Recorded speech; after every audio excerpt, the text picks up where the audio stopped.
Et enfin, il est qui est de la CNI, la branche armée d'Al-Qaïda au Maghreb, menaçant directement les participants du réseau. L'islamisme dur s'est implanté en Mauritanie depuis 3 ans, mais la succession de ces événements marque pour les spécialistes un tournant. C'est une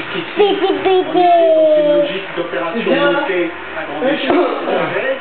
Et là, on a vu que quelques individus, de leur propre initiative, vont cibler au hasard des touristes étrangers. Et donc là, c'est en fait l'individualité personnalisée, et c'est ça qui nous inquiète le plus.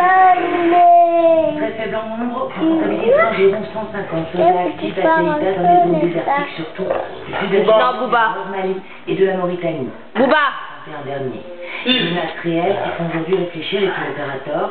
Les 3 principaux ont décidé d'interrompre leur séjour, mais pour d'autres, les risques ne sont que très localisés. Nous allons dans une région où aucune exaction particulière n'a été effectuée. On ne considère pas qu'il y ait des risques plus importants aujourd'hui qu'auparavant. En Mauritanie, on affirme qu'en arrivant à Dakar, on a offert à Al-Qaïda une victoire facile. Surtout que pour ce pays, geler les arrivées de touristes représente un manque à gagner important.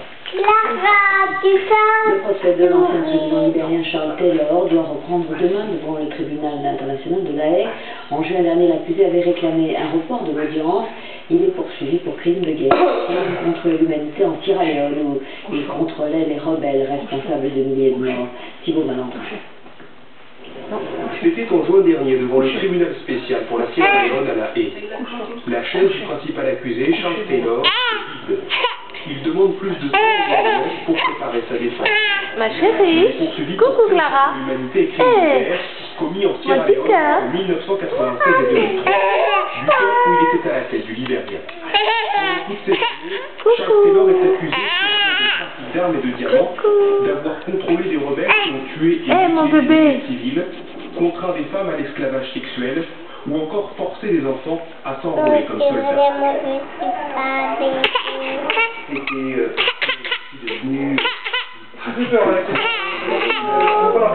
Situation l'Afrique de l'Ouest, de ces manières faire un enrôlement d'enfants pour pouvoir les atrocités. Aujourd'hui, bien sûr, un des chefs d'accusation contre Charles Taylor,